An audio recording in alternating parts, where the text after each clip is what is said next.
Hello and welcome to the Game Football Podcast from The Times. 19 goals in 9 midweek Premier League matches so far, and yet it's 2 challenges which are dominating the football agenda. One, a horror tackle by James Tarkowski on Alexis McAllister, somehow only receives a yellow card as Liverpool beat Everton in the Merseyside derby. We'll ask, what is the point of VAR? And 2, well, Jose Mourinho, he's at it again. The Fenerbahce manager pinching the nose of a Galatasaray coach after Mourinho's side were beaten 2-1. On today's show, we'll ask the big questions. What's more ridiculous, the nose pinch or the Oscar-worthy fall from Okan Buruk? We'll also discuss the other midweek action as Ipswich give themselves a little bit of hope. Marcus Rashford scores again, and Sandro Tonali, goal of the season or a complete fluke. I'm Tom Clark, and joining me today we have the former Chelsea, Aston Villa and Marseille striker Tony Cascarino, the former Nottingham Forest Crew and Chesterfield defender Gregor Robertson, and the Sports Journalist Awards Data Journalist of the Year 2024, Hamza Khalik Lunat is here too. Whee! Thanks, guys. Thanks. Very well done. Very well done. Very, very professional, just like his acceptance speech on the night. It was a big moment. It was actually on the night. Jim White, who you know from TalkSport, Tony, was hosting the awards. And at the start, you'll enjoy this for Jim, you know him as you do, said, guys, can we keep it brief? Keep the acceptance. You don't have to do one. Hamza was one of the early awards. I was at my chair going, go on, Hamza, sod him, do an acceptance speech. And you did. Very succinct, very polite.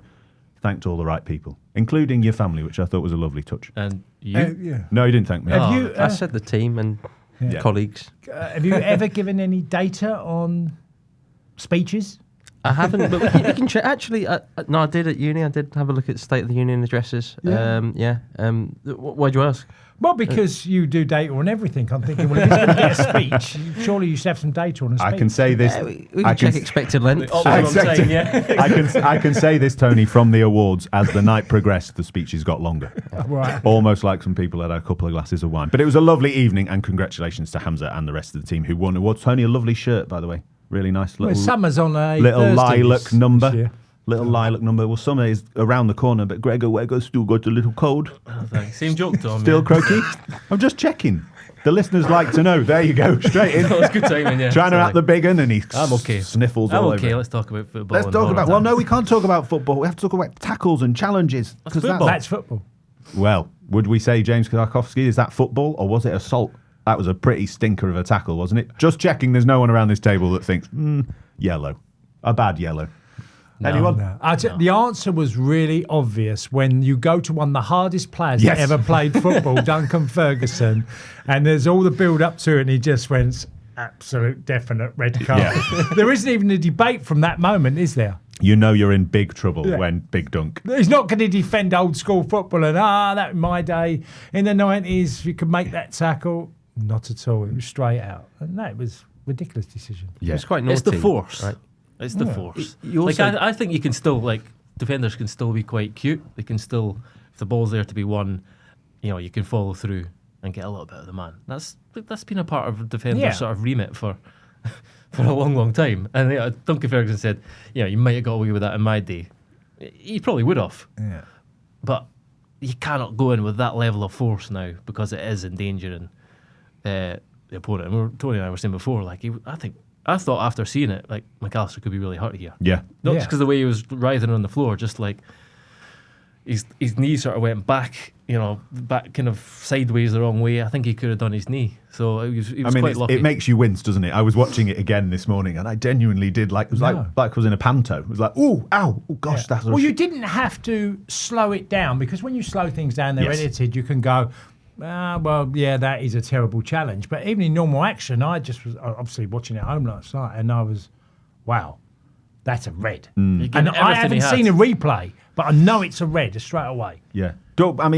This is the problem then when we come to the implementation of technology and referees and video assistant referees, because this just, makes it slightly redundant, doesn't it? If we've got them in place and this kind of a challenge isn't being overturned. Hamza? Is it a technology thing? Cause it's not a technology thing. No. Sorry, but you could go around on the street and just ask any sort of Tom, Dick and Harry, Tom Clark, Dick and Harry, I guess.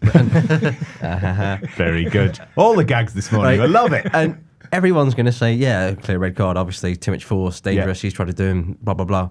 Apart from the referee on the day, Sam Barrett, that was his first Merseyside derby. I think, first match at Anfield as well. I think it's quite a big ask to put a referee in and say, here's your first. He's the golden match at boy, Anfield. though. He's the golden boy in the refereeing sort of world. At the same time, as in, Tom, would you throw me into my first match at Anfield as a Merseyside derby as a reporter? You probably wouldn't, right? I would now you've won an award. I did. All bets are off. But as in young referee, first match at Anfield, probably not the match to give them. In my opinion, usually you'd probably say you want a more experienced referee who's got a better sense of that fixture in particular.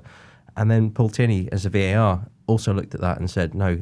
So I don't think this is a technology problem. You've got two referees here who've made terrible decisions, and it's inexplicable. I meant the fact that we've got technology, giving them a second chance is what I mean. That's the problem. They've got a second chance to go, oh, actually, Sam, you've cocked this one up, so it's a definite red. That's the mistake. I think you can, because it's a big call early in the game. It's a huge call early in a game of this magnitude to give a red for someone who's clearly taking the ball. There's no it's not one of them. Has he made contact with the ball or anything?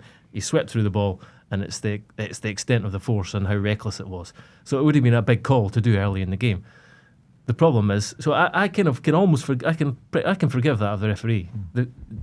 The backstop that is VAR not correcting it, or not at least saying let's have another look at this, is the mistake. Yeah. What are the considerations? Because last week, Gregor, you mentioned that for different matches, well, depending on the matches, there's context. What are the sort of things that a referee is probably going to be thinking about here? Is it early red card in this match would ruin it? Are they thinking about that sort of stuff? They don't want to be the person that makes a big decision? Yeah, there's literally a kind of an aspect of self-preservation at this. They don't want, referees don't like to be at the centre of controversy or attention or the news cycle the next day. Yeah. And inadvertently, they have been. Which it would have been either way. That's the truth of the matter.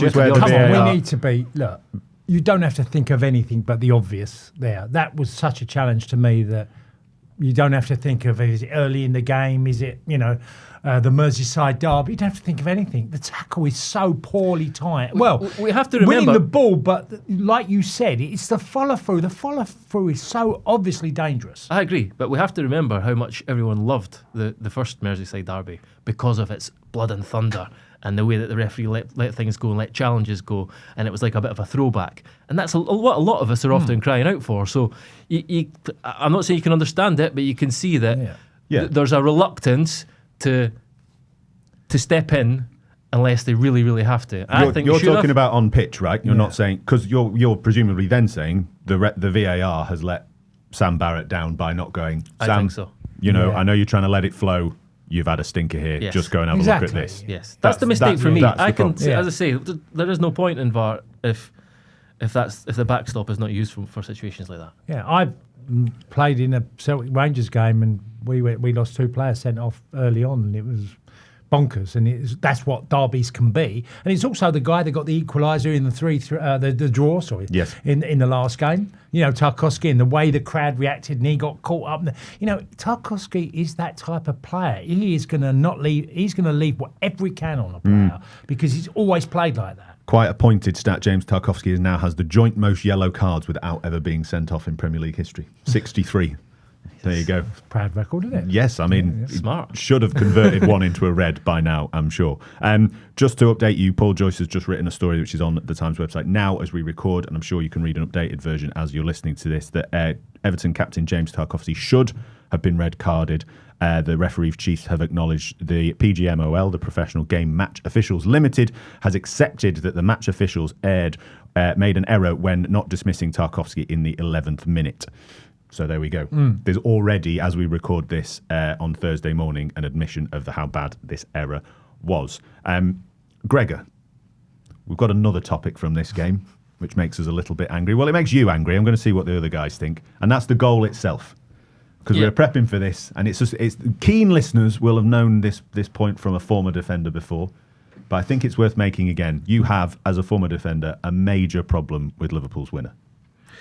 Yeah, I've been banging on about this for a while, to be honest. I just think it must be impossible to be a defender nowadays. The idea that a pass can be played into a player who's clearly the ball's destined for him, the player is offside, and you stepping across to intercept that pass inadvertently, starts a new phase of play, and the player who was offside then gets an assist for the goal moments later, I think that's completely wrong. I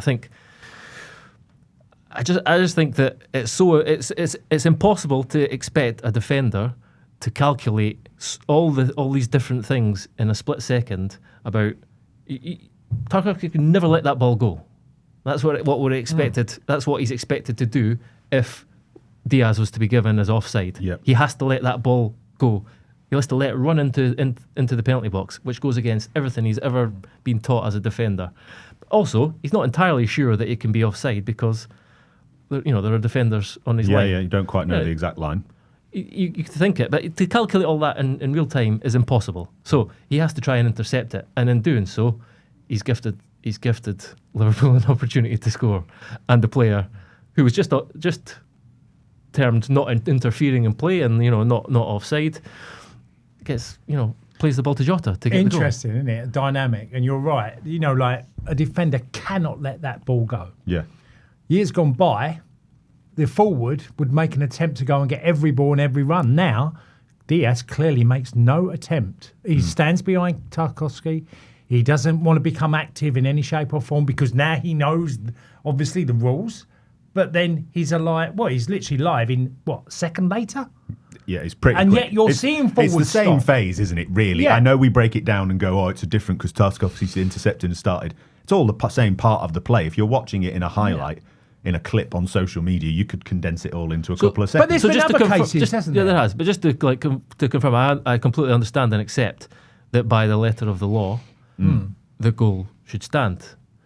But the law is an ass. The law is ridiculous. It's, I've got the law here. So basically, you've got to be preventing an opponent from playing or being able to play the ball by clearly obstructing their line of vision or challenging the opponent for the ball or clearly attempting to play a ball which is close when this action impacts on an opponent or making an obvious action which clearly impacts on the ability of the opponent to play the ball. So basically, you've got to be looking like you're going to go for the ball or actually attempted to kick the ball. And if you're not doing any of those things, you're deemed not interfering in play. Yeah. And yet, Tarkowski does not try and intercept that ball if he's not there. So how can you not be interfering with play? So you're saying just by being there, he is active. It's always been the case. Just his existence. That's always been the case. Is an active.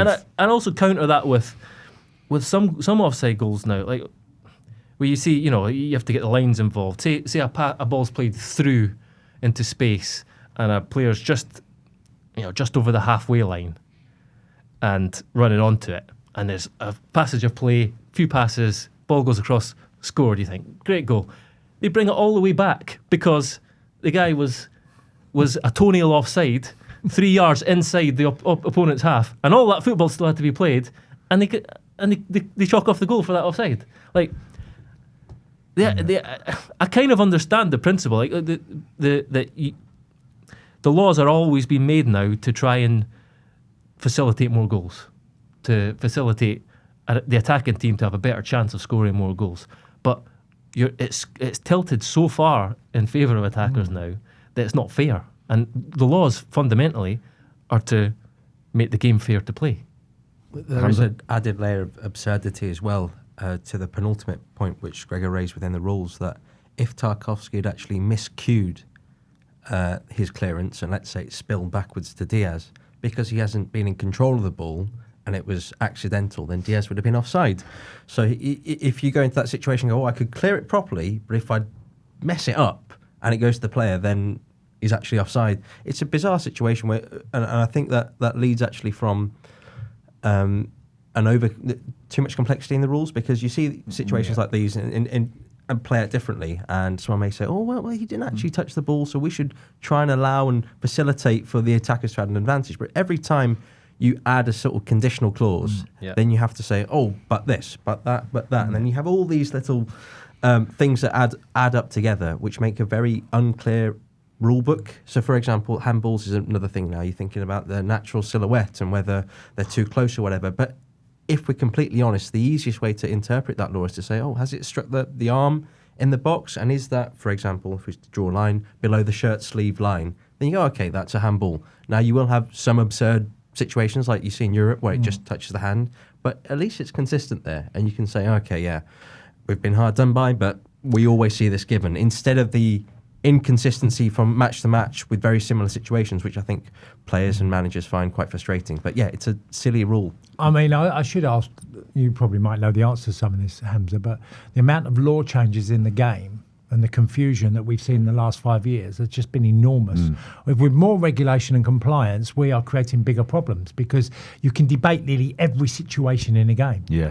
And Even listening to Hamza there very eloquently, like list some of the laws, and you're talking about conditional clause and accurate silhouettes, and you're just like, for God's sake, lads. I know this is like we're heading into Angry Man shouting at clouds again, Gregor, but like you're just like, for God's sake, can we talk about football? I mean, we're 20 minutes into this show, we've not talked about a ball and a net and a shot or a shot. Or no one playing well, or about no idea. Liverpool poor last night. There are others. There are like so many examples of this, and I'm not going to list them all. I remember talking about this after game, I think, between Chelsea and Liverpool earlier in the season, and a cross went in.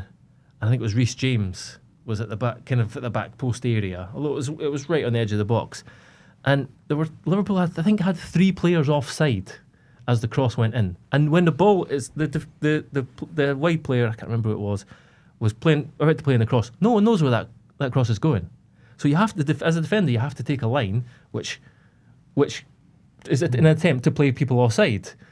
And then Curtis Jones made a late run. So you've stepped up, and Reece James was at the back post, and Curtis Jones has ran across him, and the ball's gone into his path, and he scored the goal. I don't know what, as a defender, you are supposed to do. If there are 3 players offside, you're supposed to just play them all onside in case Curtis Jones makes a late run, and you still don't know actually where the cross is going to go. It's madness. Tone, just obviously we're getting a very passionate former defender's view. I don't know if that's clear to describe. But No. Well, I mean, you convinced me. Tony was a former striker who would have been like hanging on the bad defensive line, trying to sneak a few yards. Do you agree with Gregor that it's tilted too far in the attacker's way? Because you've said to me many times in columns and on this show, give the attacker the advantage and things. Do you think it's gone too far? Yeah, well, of course, everything goes too far. You get to a certain level, and then you go, well, what's the next when we get to 2030? What is that going to be? Because what we're witnessing is the game evolving, but defenders could defend years gone by. I mean, there's so many things that you have to, and I agree totally with Gregor. I'd hate to be a defender now because it's nearly an impossible job. You can't touch anybody. Contact is absolute minimal. Penalties are given like candy sweets, given them so easily. And I just don't know. I remember Jack. I don't know why I have this podcast. I always have to give Jack a mention. But he was pretty famous, and you did play. Charlton, you did play in a couple of World Cups. I think that's valid. No, well, he said to me we were playing Germany, and he said, "I want you to go up and win the ball, but don't lift your arms." You got to leverage, Jack. How am I going to? He said, "Look, just try and make." The defender was Yankola. Just try and make him where the ball just drops, so you back yourself into him. He said because any international referee, as soon as you lift your arm, more than club football, will blow the whistle. And I'm thinking, okay. And he was right. Yeah. Every time, and me and Noel Quinn had this problem a lot where we would jump, and the moment we'd lift our arms, and international football was worse than club football, than the Premier League or the old Division 1 as it was then. And I remember thinking that I'm actually doing something I don't want to do. I want to try and win the ball. I want to try an honest challenge, try and win the flick on, go up, lift my arms. All these sort of things are going out the game. And the defender's job has become nearly impossible. I watch even the very best, and I watch Van Dijk and Konaté, and we were talking off air about this with Hamza and Gregor about how poor they played last night, the 2 centre-halves up against Beto. But, and it is an impossible job. And also, they don't have the safety net of the 2 fullbacks because most fullbacks now are leaving them. Miles up the pitch on the other end. So, I think it's a very hard job, but football has changed, and the advantage is too big now for the attacking teams. Hamza, just a quick word on the actual match. Let's briefly just talk about the football. A 1-0 win for Liverpool, but not a particularly convincing performance, but an important win after a break, having a couple of games off and losing that final against Newcastle. They are going to win the league, and so important for them to kind of get back on track and show some momentum towards the end of the season. I mean, just on the goal quickly, like Everton still had opportunities to clear it. Everyone went flying around. Jota and Pickford didn't save it either, so they still had the opportunity to clear it.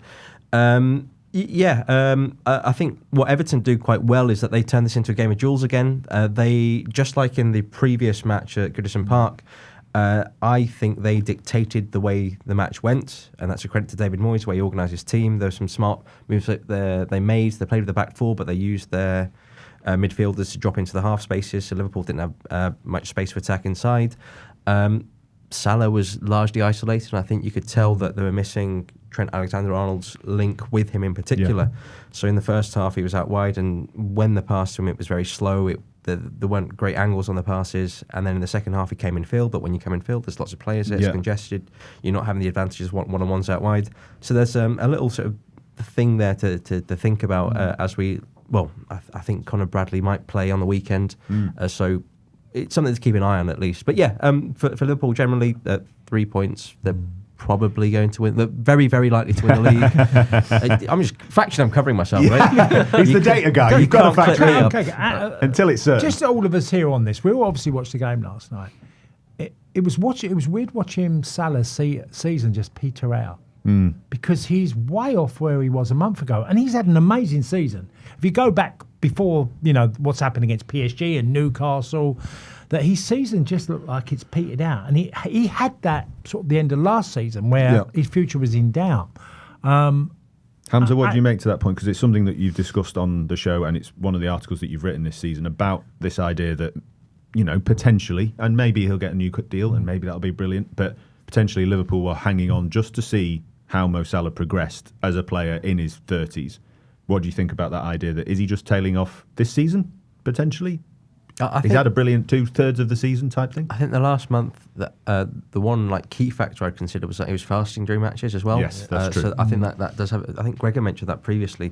I think that does have... It depends on players, but I think that did have an effect on him. You could see before the PSG first match in France, in the tunnel, you're like, oh God, he's got bags under his eyes because for example, you wake up early, you eat, and then you go back to sleep and whatever. So you could tell that. I think in that regard, for those few matches, you go, okay, you understand that through the lens of fasting. How he goes in the next few weeks is going to be really interesting because then we can try and discern whether it was fasting, whether he is declining, because the thing that Tom mentioned is that typically forwards they peak a little bit earlier. Their productivity tends to decline around 30 and then quite sharply around 32, 33. The very best players are able to sustain this. You think of someone maybe like Salah, like Lewandowski, but even then, players like Ronaldo still decline as well. And you see that in their physical output. You see that in their interactions. His touches are sort of falling away, but he's still getting good shot volume, getting them off from good areas. But I think in this match in particular, Salah's performance was down to his teammates not finding him, because there are opportunities where he's one-on-one out wide, and they didn't play the quick pass into him. They took a few too many touches. There are other players that have dropped as well. Gravenbeck has not played as well as we know he can. There are the other forwards have not scored for ages. I mean, Jota had his first goal in 11, I think. That is something that right now I'm not entirely sure on. In 3 weeks' time, we'll have a much better idea. Excellent. Of going to get you back in 3 weeks and for an updated answer to that question. In the meantime, we'll see what happens with Mo Salah. Just to update you guys, Paul Joy's updating his copy that I can read now. Howard Webb, the head of PGMOL, has contacted Liverpool to admit an error with the James Tarkowski foul. Arnie Slot has had his say in the press conference as well. I think it is good that if they made a mistake, they acknowledge that. We all know mistakes are being made in a football match by us, by me, by referees. It is good they have acknowledged the mistake because it was so clear. Let's go on to Sunday. He's a very balanced lad, isn't he, Arnie? Apart from in the last Merseyside derby. Well, he did win the game. Apart from, he's going to be okay with it. He won the game. Also, is it good? I'm a bit... Well, good. Not good that they've acknowledged it. They've got to, haven't they? Well, yeah, but I mean, this happens every week now. But they've got... But what's the alternative? Silence and rage. I think silence is better than what Howard Webb is often saying on the Mic'd Up programme. Yeah. And, you can apologise for real howlers like this, but he's often contradicting his colleagues on the Mic'd Up programme. It's like... It's just a new layer of It's the swirl of swirl, opinion. That's what a lot of refereeing is. A new madness of the game's Enjoy gone. the silence. But not on this podcast, Tony. We don't want silence on a podcast. But don't worry, guys. Don't worry. We've got a nice, normal, traditional football story to talk about next. Jose Mourinho faces a lengthy ban for pinching the nose of Galatasaray coach Okan Buruk after losing an ill-tempered derby that left Buruk lying on the pitch, clutching his face. Listeners, if you've not seen this, but maybe go and watch it quickly before you carry on with the rest of this segment. I really don't know what to say to this. It's absolutely remarkable. Firstly, on Jose, a great manager with an incredible career, huge pedigree. Is he tarnishing his legacy here by ultimately just being a bit of a melon? He's won title after title, Champions Leagues. He's done brilliant things in the game. He made the Premier League go up a notch in terms of standards. Is he ruining himself by just being a parody? Being a parody of himself, yeah. Yes or no? What is only a yes or no? No, and then we can get into it. Just get into it. Just what do you think? I was more embarrassed for the coach, the other coach. That's my second question. I mean, how he's fallen to the ground. I don't get it. How we've got this world where the minute contact of his nose, just a little pinch, and he falls to the ground. And things I never thought we'd be discussing. And then I'm hearing, he's going to get a lengthy ban. Jose, rubbed his nose, yeah. I mean, but before, as I said in the very intro, Buruk's fall is, stunning. It's epic. It's Oscar worthy. It's fantastic. But should Mourinho really be going and flicking him on the nose? He should really, but at the same time, it's utterly ridiculous. And this is where we get to with these, for example, the rules where it's any time you raise hands to an opponent. If you just give a guy a little sort of happy slap, right? That shouldn't be a red card, in my opinion. If you're striking someone in the face, obviously that's a red card. That doesn't need to be said. Maybe it does need to be said, actually, right? If you strike someone in the face, red card. But if you're just messing around, right? A little nose flick, you're all right with that. Yeah, as in lengthy ban is ridiculous. You roll but you know what I mean? Are we really at that stage in the world where we are looking at instances and someone will say that was an assault? I don't know. Yes. I would empower referees in that situation to go over to the coach or the player who's on the floor and go, ha, ha, ha, ha, ha, get up. I'd be absolutely fine with that. It's not the reaction I expected. Can I have that laugh again, huh?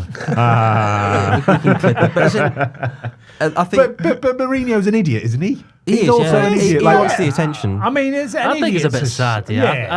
What's he playing at? That's my point. Daft. But there's being daft, and then there's it's like his sort of diminishing relevance. He's always trying to. He has always done this stuff, trying to stay in the limelight. He has always done this, but I think it's different when you're winning trophies. If you're winning trophies and you're at the top of the game, but when you're losing, and this is the point, they're beaten by their close rivals. I get it, tempers, etc. But Tom, he was in an era when he was winning things. He was basically nearly bulletproof. Even when he did things wrong, people would defend him because he was a successful manager. And that's my point. I like the Jose cheeky mischievousness. If you're winning, well, then you must have liked what you saw last night. No, because I think when you're losing, you then flip it on its head. And when he was Inter Milan manager and running on the pitch at the Nou Camp and gone, I've done you.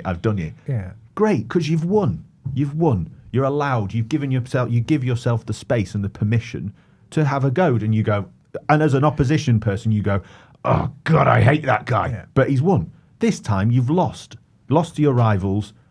You've got to show some level of responsibility, haven't you? Well, I would say to that would you met Jack Charlton in defeat. Would he have gone around flicking someone's nose? No, he wouldn't have done it whether he'd won. No, but that's my point. Is that he lost his rag plenty. Okay.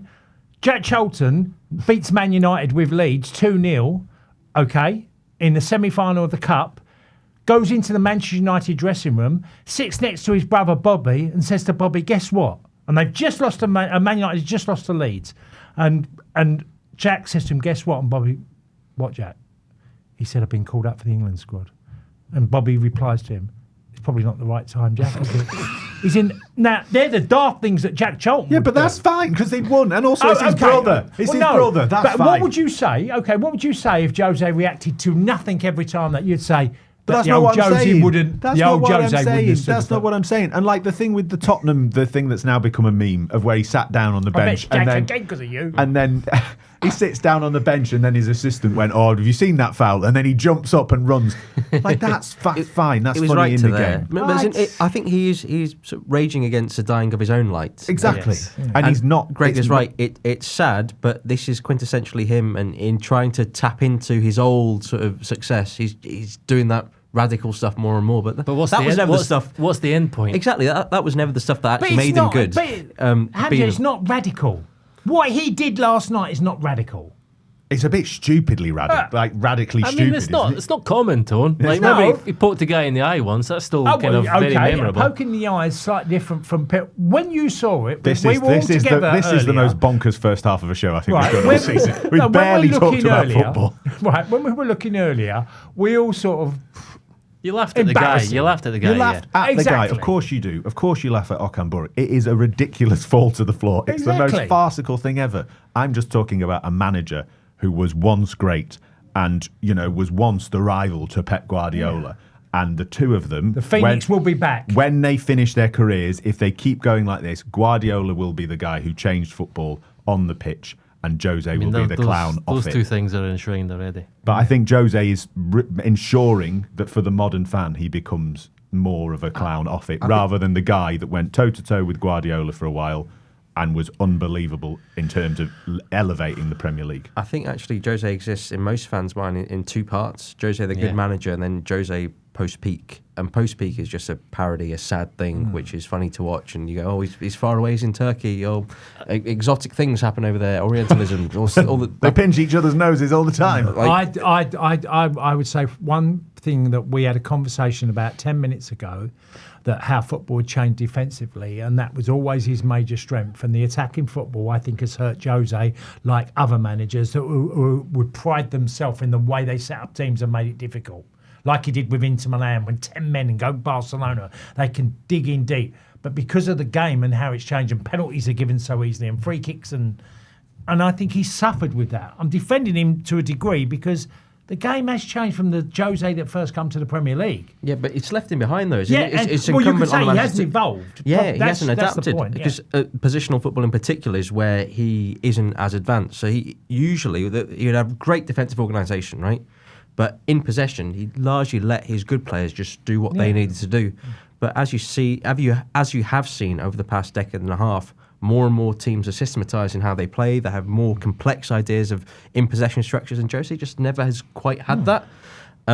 So that's where he's been left behind. I think you're bang on to it. Yeah, brilliant, lads. You managed to take a nose pinch and make it about football. Absolutely top-notch. You really do get it all on The Game podcast. In the second half of the show, I promise, listeners, we're actually going to talk about some football, but it's time for a quick break, which means it's time for the quiz question. Who am I talking about when I say a former footballer who played for Charlton, Leeds United, West Ham, Newcastle, Birmingham and Ipswich, and earned 99 yellow cards in his Premier League career? Find out after the break. Welcome back to The Game Football Podcast from The Times. I'm Tom Clark and I've got Tony Cascarino, Hamza Kalik-Luna and Gregor Robertson with me. Tony, straight in with the answer to the quiz question, which was? Lee Bowyer. We had such a big break, you almost forgot what the answer was. So you were like, crap, what am I supposed to be saying here? Lee Bowyer. The reason we'd had such a good break is that you started telling tales about Jose Mourinho and a little interaction that you had with him once. No, I really feel highly about Jose, and I watching his early days as a Chelsea manager and how great he was at organising a team. And he messaged me once when I was on Sky after the show, and it was like, Jose Mourinho's just messaged me, and I was like felt really big. But I'd messaged back to say, look, it's only my opinion, but I don't. What, he didn't message you because he didn't like it? No, I praised. I said he could win on Sky. I said he could win with any club, the Premier League. Yeah. When he'd won with Chelsea in 2005. I felt that he just had that great way of understanding how to set up a team.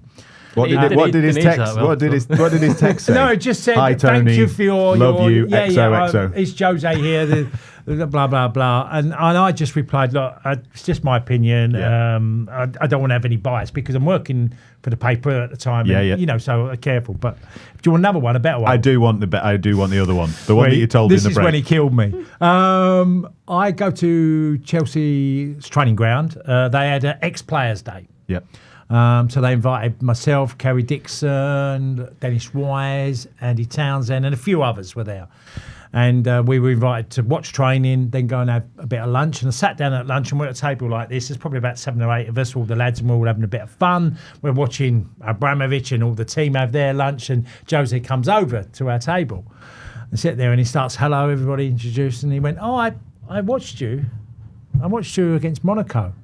And I thought I'd done all right in the game. So this was when he was... This is when he was Barcelona scout. A scout, right. For Barcelona. So I thought, being clever, well, you didn't see anything you liked. And he just went, nah. And all the lads loved it. And they were like laughing. But he gave me the cheeky smile. I was just like, yeah, you know. That was Jose at his height, wasn't it? Yeah. Winding up Tony Cascarino and winning Premier League trophies. Hamza made a really good point, because I know this is factual as well, is that he reads and watches everything. Yeah. He doesn't miss a trick. Well, hopefully he's listening to this. Come on the show, Jose. We all love you. No, we're all going to get a call shortly. Yeah, we're going to get a text. Tried that once too, didn't we? Tom Clark, what do you talk about on the Anyway, I promised we were going to talk about some football, and it's time for a game podcast quick fire round. Yes or no to the following questions, and then I promise we're going to talk about them seriously. I know you lot don't like it when I do quick fire. Go on. We're doing quick fire anyway. Ipswich Town, a win against Bournemouth. Have they given themselves a chance of survival? Hamza, yes or no? Probably not. Oh, that's cheeky. That's close, isn't it? Cheating all the time. Taking the Martin Samuel role, Maybe. but anyway. No. So, Tony, Gregor? Both things can be true. Yes. Yes, we love it. Next quickfire question. Marcus Rashford, 3 goals in 2 games, playing as a central striker. Is he officially 100% totally million% back now, Tony?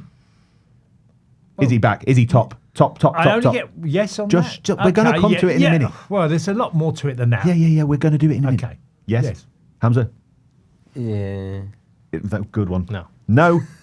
Sandro Tonali, goal for the Newcastle, goal of the season, or a fluky cross? Gregor? Fluke, he admitted it. Fluke? Hamza? I feel for whoever was going to head that ball if that's a cross. Fluke. Tony, would you head that ball if it was a cross? Tony would. You should watch He some should of have claimed Tony's it. goals. Look, he should have claimed it. As a shot? Yeah, because you could have believed it. Excuse because me, it's him. order, decorum. Thank you very much. Back to the top. Ipswich down a 2-1 win against Bournemouth. Gregor, you said yes, they've given themselves a chance of survival. Are you now going to change your mind? No. And give an answer that sits on the fence, listeners. Ready for this? No, I've always felt like from day one that of the promoted teams, they were the team that could surprise us, that could do something. And then I went to the game against Forest the other week, and they were absolutely shocking. And they were like 3-0 down by half time. I was like, okay, I think this is probably the day it died. But they have Wolves next. Clearly, they have to win that game, but I don't think that's out with the realms of possibility. Hamza, you saw Wolves beat West Ham on Tuesday night. Mm-hmm. Are Ipswich going to be facing a Wolves team that are starting to show a bit of promise under Vitor Pereira? Well, the upside for Ipswich is that Cunha won't be playing because he's still suspended, so he'll be back for the following match. I think the key thing that Wolves have improved on under Pereira is their defence. So they face fewer shots, have lower XG, that sort of stuff. They concede fewer goals as well. The key thing, obviously. Yeah. They performed largely quite well without the ball against West Ham, particularly in the second half. They didn't give up too much until the final few minutes where Thomas Souček had a good opportunity, and in the first few minutes when Jared Bowen had a chance, which he squared to Evan Ferguson. Beyond that, they defended quite well. So it'll be quite tough, but I just think that the quality of Cunha when he returns is a decisive factor. When you've got a player that good in a relegation battle, usually they prove decisive. I think that's probably why I'm not so hot on Ipswich being able to stay up. I mean, it'd be fantastic if they did. It'd be more than fantastic. It'd be an immense achievement, because that would be back-to-back promotions and then retaining their position in the Premier League with some significant investment, but not particularly massive squad overhaul. It'd be a real sort of feather in McKenna's cap. Yeah. But it's really hard. It's a big ass. It's a 9-point gap. It's maybe the most outlandish prediction that Gregor Robertson has ever made. Your question was, do they have a chance? Listen, don't go back on it now. Don't go back on it now. It was great. I loved it. I loved it for you. Tom, look, Bournemouth are a bit of a lame duck in the recent weeks, okay? They've just lost an FA Cup tie against Man City. it was probably the perfect time for Ipswich. I'm not taking anything away from their victory. I just cannot see them accumulating enough points. I think there's been... I saw them early on. We went to, didn't we? We watched Brighton Ipswich together, didn't we, early on in the season? I thought they'd have a chance because they battled so well.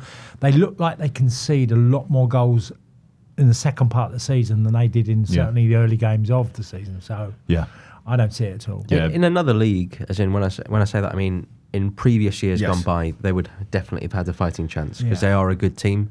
It's just the competitiveness of this particular league and last season as well. I mean, look what Bournemouth are. They lost, but they're still very good. And but we've got to admit we are reaching a bit, right? Are Liverpool going to win the league?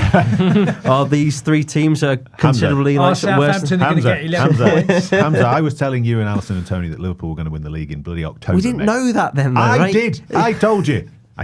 None of you listened. Behind Ipswich, Leicester beaten by Manchester City and Southampton. Honestly, lads, I was all ready to do a funny intro about Southampton winning. They've finally done it. They've got there. 12 points. They're still not there. 10 points. They're still 2 points behind taking over Derby for the lowest points tally in the season. 8 games left to do it. Tony, I just wanted to quickly ask you about Liam Delap scoring for Ipswich. We're talking about Cunha. He will almost certainly be a player linked with potential moves in the summer. Do you think Liam Delap could be as well? Yes, of course, yeah. Well, he's proved himself to be... should stay in the Premier League if Ipswich go down. Well, yeah, that's his standard. You think he's that's his standard. I mean, someone will pay good money for him because he's an all-rounder and, he's versatile in the way he plays. He holds up the ball well. He leads the line well. He'll get on the end of crosses. He's all power as well. I loved his goal. Oh, absolutely. Absolutely smashed it. Yeah, and it's a bit Shearer-like, that sort of finish. I think it'll be who gets him, not will he. How high? Top. Arsenal need a striker. Liam Delap. Well, good enough. Well, look again. He's going into the unknown slightly, but he's such a still young lad. Of course, you would go. Yeah, he certainly wouldn't do Arsenal any harm, would he? No, definitely not. That's a young striker who could be on the move in the summer. A slightly older striker who will almost certainly be on the move in the summer is Marcus Rashford, on loan at Aston Villa. Tony, I promised you would come back to talk about Marcus Rashford. My slightly stupid question, is he officially 1,000,000% back now? But you wanted to talk perhaps about confidence and how important it is to a striker. Well, I never experienced lack of confidence till I got to 27 and I went to Glasgow and for the first time in my career, I found it really hard and my belief in myself and in my game had sort of eroded. And I really found it difficult to answer why, with myself, my training methods and just missing chances, not having belief in your game. And it happens a lot. And I did an Irish show, the RNRT in Ireland with Sonia O'Sullivan, who was a runner, a sort of a 2,000 to 5,000 metre runner. And I spoke about it in my book. And she said, I read your book. And she said, I found it interesting that you talked about confidence in athletes in different sports. Yeah. And she said, I couldn't win a race if I got ahead too early. Right. She said, if I led the field, she said, I knew I'd get caught. She said, I had to literally try and win a race. I mean, she ended up winning Olympic and, I think silver or gold. She's won a world championships or Olympics, one of gold or silver in either of them. But she would literally say, I could only win a race by this fashion because my belief would just go away. If someone got on my shoulder and I was leading, I'd fall apart. And them things that go on in sports, men and women's heads. So with linking that to Celtic then, was it because it was... I'm 27, I've had a great career, I've reached a huge club with huge expectations. Well, that's you out in front in a race, is it? And you're the doubts start to come. Tom, it was really weird because people say to me, it's a big... I said, if you can do it at Millwall, you can do it anywhere. Yes, true. Right? Okay, because that's full on. Whether you're in the Championship or not, you are getting a real rough ride if you ain't playing well. Yeah. So I then went to Villa. I'd done okay. It wasn't as good as I'd like to have it gone, but I'd done okay. Yeah. But Celtic was a real downside in my career where I just lost belief and it stayed with me for quite a long time. I would say where Marcus is for a couple of years. Yeah. I never got really back to my best football. Now, one thing on Marcus's defence, he's in a better team now. Yeah. No one's talking about the team. The Villa team is better than Man United because it clearly is. You know, if you look at the setup of the team, that team functions for him. And by the way, the second one in the argument is Asensio. Asensio's been sub everywhere. He's at PSG, he was a sub. He wasn't a starter week in, week out at PSG, but he was a sub. So they brought in effectively 2 subs that have come into the Villa team. The manager's, I think, got a good side. We all know he's got a good side at Villa Park. Yeah. That team is way better than Manchester United, and that's probably helping Marcus. And look, belief is everything, especially in centre forwards. If you miss chances and you're not as clinical as you should be, it affects you. And I can remember saying to Liam Brady when he was at Celtic, when I was having a rough time, going into the office and saying, Liam, I think you should leave me out. He went, that's great, my record signings just asked me to... No, he's literally saying to me, record signings just asked me to be left out. Yeah. And I said, I'm doing the team a favour. I'm not playing well enough. Yeah. And I know I'm not playing well. I said, I need to fight, train harder, go in the reserves or whatever, and try and get myself going again. So when you look at Rashford then, do you think you look at a player that looks like he's got his confidence back? Well, I'm not going to compare myself to him. No, I'm not suggesting you are. It looked like a player that just had to leave whatever... There'll be stuff we don't know about that's happened at Manchester United, whether it's from a player's perspective to a coaching one, that he really was playing poorly, and you could see it in everything he did in a game, that he just couldn't find a way of playing his best football. And ironically, he goes to Villa, and okay, he's not been outstanding in every game, but he's making an impact in every game. Yeah, absolutely. And I'm sure Villa will hope that can continue with the Champions League match against PSG to come. Just returning very quickly to the Sandro Tonali goal or cross. I spoke to Martin Hardy before we came on the show, who was at the game.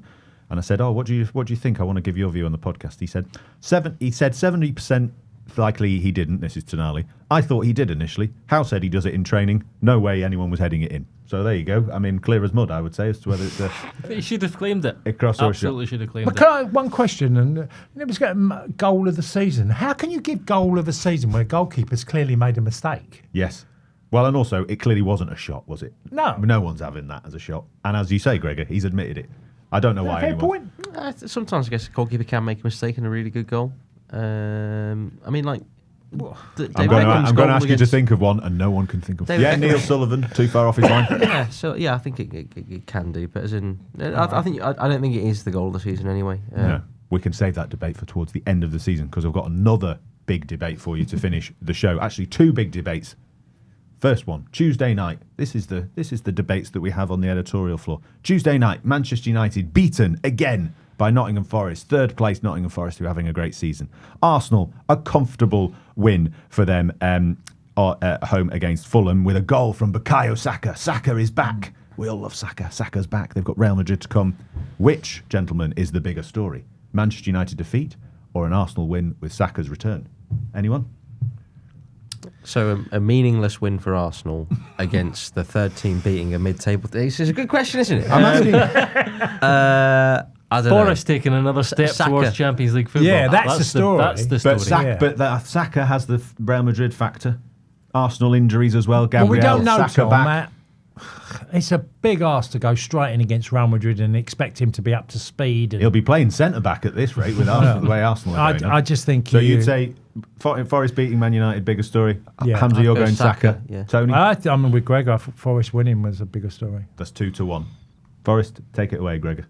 Another huge win. Another 1-0 win. Yeah, and another one where they kind of just showing their ridiculous aptitude for tearing teams apart on the break. What a run that was from Elanga. Goal of the season? No, not quite.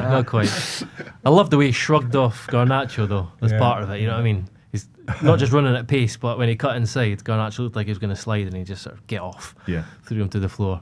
There was very little jeopardy for Forest either, I thought. I mean, watching this game, people, commentary and pundits and stuff were saying that, Man United are playing some nice football, but didn't do much. They didn't cause much. It's quite hard to play nice football against Nottingham Forest. No, it's easy. It's easy. In front of them, exactly. Though, well, that's what they were doing. To actually score a goal is very difficult, and that's a huge compliment to Nottingham Forest. Exactly, but it's like we're going to give Man United a bouquet of flowers for passing the ball around well in front of Nottingham Forest. That's where they're at. That there was very little on show from Man United again. I think like they rallied a bit at the end. They could have scored when they chucked big Harry Maguire up front, but Mourinho cleared one off the line, and Forest deserved the win. And increasingly, like there's no fluke about this. When you look at over the course of the season, Forest are the third, if not second best team. They could still be second best. I don't think it's outside the realms of that. Our data man's with us. Oh God, don't put him on the spot. 37 goals, Manchester United through 30 games. That, to me, is extraordinary. That team cannot score goals on a regular basis. Centre forwards that can't even get double digits of numbers. You're basically Fernandes and no one else, isn't it? Yeah. In the team, it's hardly anybody else. I think. So when Amorim arrived, the problem that Manchester United had was that their matches were too end-to-end. So they would score goals, but they'd also concede quite a few as well. So I think Amorim came in, and you could see this statistically in the number of shots that they face and those that they have. So he reduced the events in the match. He said, okay, we've got loads of shots happening. We're going to try and reduce that so it's a more controlled game. So now you have far less entertaining matches with far fewer shots, but Manchester United largely have actually improved their shot difference, so that where they had a 0.3 difference between the shots that they took and those that they faced under Ten Hag this season, it's now improved to, well, last time I checked it was around 1. So there is a logic there, but it also means that you can get done by teams that score their first shot of the match or score early because you've got low event matches and you're struggling to create. So I see the logic. I'm not necessarily sure I would lean into that, but at the same time, just getting a grip of your defence is quite important, and they're not conceding as many now. But you're right, though, fundamentally, they're just not creating enough, and you need some shot takers, you need some shot creators, you need some guys that can run around, and at the moment, you've got a passer in Bruno. You don't really have the shot takers. Garnacho takes a few, Bruno also takes a few, but usually from further back. And you don't really have the passer that can find them either. The runner that gives them the energy either. Dorgu's added a bit. Garnacho does get around, but the pressing structure still isn't quite there. So, yeah, there's a number of problems. This guy got in touch after United's 2-2 win against Arsenal on LinkedIn. He was like, "Oh, I'd love to hear your tears on the podcast." He hasn't got in touch since, man. What's going on, man? Well, I was going to ask, are you excited about Liverpool's continued progression in the Champions League after, they didn't get beaten by PSG? They did lose. They lost 1-0, Tom. Penalties don't count. They lost 1-0. Penalties don't count, do they? They lost 1-0. That was no, but over 2 legs. This guy, he's trying to spin it on me. Don't cite stats I was to waiting me, mate. for him. I was waiting for him. I knew it was coming. Hamza very excited about Aston Villa taking on both Paris Saint-Germain and Liverpool in the next round, seeing as no one actually won that match. Wonderful double act you two are having today, by the way. Tony teed Hamza up for a bit of stat analysis on Man Man United. Little Man. Yeah, big man, little man. And I'm so glad you went for that joke. I was thinking, can I say it or will they be offended? But it's fine because you said it now. It's all right. We're enjoying it, aren't we, Greg? Aye. It's a lovely, lovely thing to I watch. also enjoyed. Well, I said the what celebration else of did a you tackle. enjoy? For once. Did you? Ryan Yates. Oh, it's because it's Forest, man. That's biased. I mean, it was great though when he's a midfielder, he's not a fullback, he's not a defender, and I think it was Garnacho was sent through right at the end, and he's like jockeying him. He turned back inside, great last ditch block, and he's off and celebrating.